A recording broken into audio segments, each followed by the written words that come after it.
Salut les mordus de vinyle. Et oui, c'est la dernière de l'année 2024. J'en profite pour vous donner mon top 6 des meilleurs albums, alors à titre très personnel, de l'année 2024. N'hésitez pas à donner votre propre top 6 dans les commentaires pour que je puisse comparer et voir ce que j'ai manqué. Voilà. Donc on va commencer par le numéro 6 de ce top 6. Il s'agit des Cure, Songs of Lost World. Alors ici, l'album suivant est déjà prêt. C'est Robert Smith qui l'a dit lors d'une interview. Et puis, il nous avait indiqué aussi que les titres de cet album ont été enregistrés en 2019. Magnifique, ils ont attendu tout ce temps pour sortir cet album.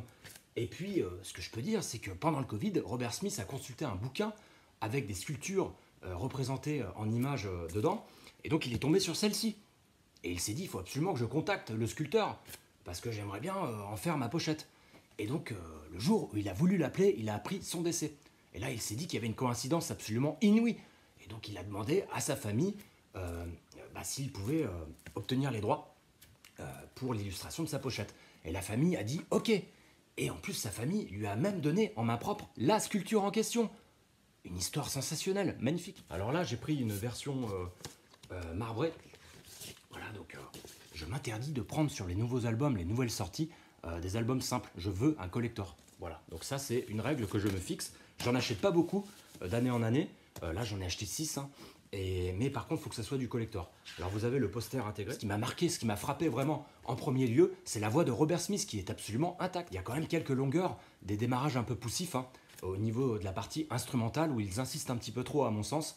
Mais il y a quand même des morceaux ici qui sortent du lot. On a A Fragile Things, on a I Can Never Say Goodbye. Enfin voilà, on a quelques titres pour les fans des Cure qui sont donc vraiment convaincants. Et donc globalement, ça reste un album des Cure tel qu'on les aime, avec une voix de Robert Smith retrouvée, et puis bon, quelques longueurs certes, mais c'est un album qui s'écoute bien. Je le recommande et c'est pour ça que je le mets au numéro 6 du top 6. Petit extrait de ce nouvel album des Cure.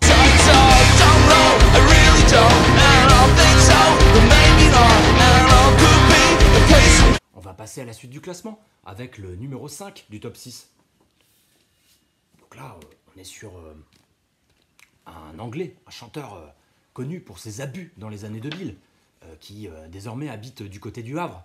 Vous l'aurez compris, les Libertines, Karl Barat et Pete Doherty, bien évidemment. Donc là, franchement, ils m'ont épaté. Je m'attendais vraiment pas à un album réussi, puisque le précédent était un peu décevant.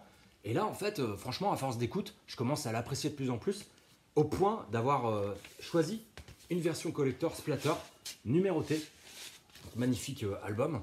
Donc là, avec numéroté à la main derrière. Donc ici, ce que je peux dire, c'est que ça alterne. Donc il y a des morceaux calmes et des morceaux plus péchus. On a par exemple Run Run Run qui ouvre l'album. Et puis on a aussi Oh Shit qui ouvre la phase B.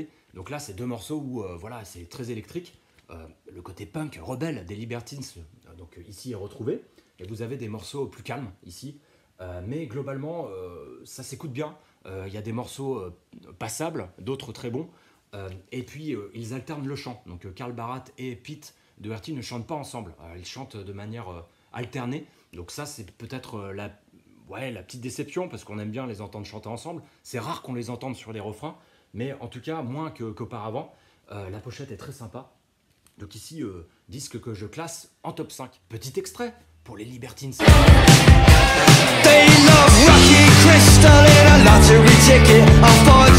On va passer au numéro 4 de ce top 6.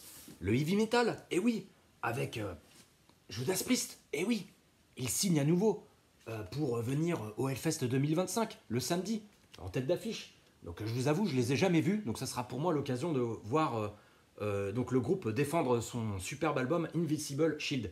Alors ils n'ont rien à défendre, tellement leur carrière est sublime. Voilà, ils n'ont plus à prouver quoi que ce soit. Mais ici, j'ai été hyper surpris. Et oui, je pense que je ne suis pas le seul, parce que la critique a été plutôt très bonne à l'égard de cet album. Donc là, déjà, les illustrations sous pochette sont magnifiques. Alors, la pochette, moi, j'ai décidé de prendre une variante, parce que je trouve qu'elle est un petit peu décevante, l'illustration, justement, de la pochette originale. Et donc là, il y a un effet brillant, sympa et tout. Et une particularité, avec le disque ici, voilà, vous avez cet effet brillant avec des gravures. Donc là, c'est assez saisissant. Donc c'est pour ça que je l'ai choisi. Donc il est numéroté. Donc il y a 2000 exemplaires. Donc là, je me suis fait plaisir sur ce disque, 392 sur 2000. Franchement, il en vaut la chandelle pour les amateurs de Judas Priest et du heavy metal. Là, on est vraiment sur un disque avec de très bons riffs, avec une voix de Rob Halford qui est complètement retrouvée. Quand on le voit sur scène déambuler avec sa canne et sa barbe, on se dit c'est terminé. Voilà, on arrive à la fin de Judas Priest. Et non, en fait, ici, cet album est même meilleur que certains qu'ils ont fait il y a des décennies. Donc là, c'est absolument géant, une super production, c'est très puissant et très convaincant hein, pour les amateurs de heavy metal ici. Donc voilà, j'ai souhaité vous présenter celui-ci à juste titre et vous présenter un petit extrait.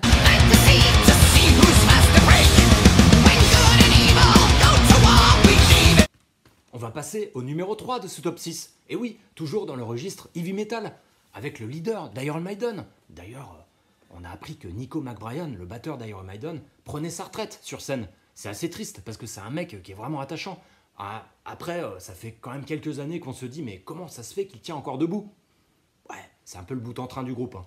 Mais néanmoins, je crois et j'ai espoir qu'il puisse enregistrer encore peut-être le prochain album d'Iron Maiden qui paraîtra je ne sais pas quand, ou qui paraîtra pas tout simplement, mais a priori il y a des rumeurs comme quoi il resterait en studio pour enregistrer. Voilà, donc vous l'aurez compris, 2024 avec Bruce Dickinson, The Mandrake Project. Donc ici c'est un album concept, ça fait 19 ans qu'on attendait un album solo de sa part, donc magnifique. Donc en plus j'ai eu la chance de le voir à la FNAC, où il a pu faire une sublime signature. Donc là, vraiment, on est sur un chant mélodieux. Il ne pousse pas sa voix. Donc là, c'est très efficace. Ça passe bien. Il y a des morceaux, bien sûr, qui sont beaucoup plus convaincants que d'autres.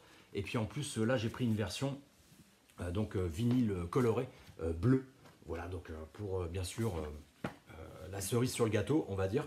En tout cas, ici, je pense que cet album-là, pour les amateurs de Bruce Dickinson, de heavy metal et d'Iron Maiden, franchement, il mérite que l'on prête une oreille attentive et je le classe tout simplement 3e du top 6 2024.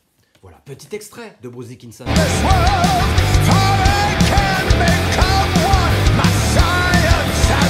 On va passer au numéro 2 de ce top 6. Et oui, alors là, peut-être que vous serez surpris.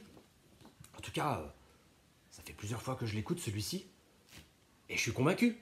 En fait, il est à la jonction des influences des décennies précédentes et les influences actuelles. Là, c'est parfait ici. Ça met tout le monde d'accord. Donc là, c'est très, très juste ici, hein, très diversifié. Il y a beaucoup de recherches. Hein. Disques colorés, bien évidemment, avec en plus la signature des membres. Hein. J'ai mis le paquet ici. Hein. Voilà, donc Fontaine d'ici. En tout cas, groupe que j'aime de plus en plus. Je trouve qu'ils sont inspirés. Je trouve qu'ils arrivent en effet à être à l'intersection entre les influences 80-90 et actuelles. Voilà, donc je pense que c'est un bon album où j'ai bien accroché. Alors, première écoute, bon, la voix, faut adhérer.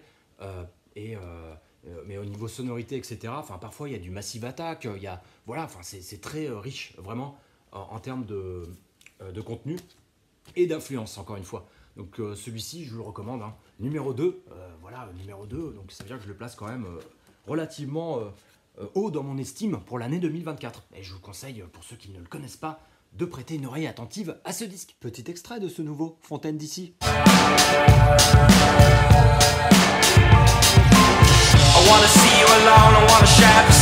On va passer au number 1 que j'ai évoqué plusieurs fois sur des épisodes précédents de Vinyl Discovery. Alors là, vous allez essayer de trouver avant que je vous le montre celui-ci. Alors là, on est sur un papier journal, bien évidemment. Et voilà, Marilyn Manson, évidemment. Le David Bowie méchant. Alors pourquoi je vous dis ça? Parce que quand j'ai ouvert le coffret que j'ai acquis, et même quand vous regardez la pochette là, vous avez l'impression que c'est les autoportraits que faisait David Bowie à l'époque, mais là en version un peu plus macabre, un peu plus ténébreux. Mais là, cet album-là, il n'y a rien acheté. C'est le number 1 de l'année 2024. J'ai été hyper surpris par la qualité des morceaux. Il revient en très grande forme. Il est tout fit, hein, d'ailleurs, physiquement. On dirait que il est redevenu le Marilyn Manson qui a connu sa meilleure période, fin 90-2000. Là, on est vraiment sur la représentation de ce qu'il sait faire de mieux. On va piocher sur tous les albums de Manson. Et là, il y a des influences sur ces albums, bien sûr, qui ont marqué sa carrière.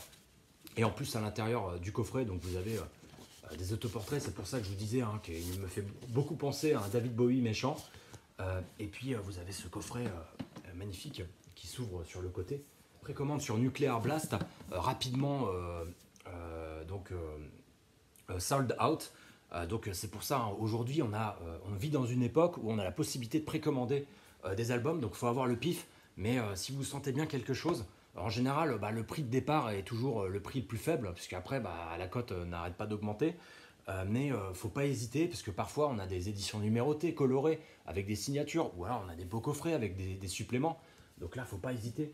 Et là, vraiment, j'ai été conquis par ce coffret, donc proposé par Nuclear Blast, et cet album qui est, voilà, encore une fois, il n'y a rien acheté, c'est absolument géant. Petit extrait pour Marilyn Manson. We can be one in endless oblivion. Are you gonna... On en a terminé avec ce top 6 2024. J'espère que cet épisode vous aura plu.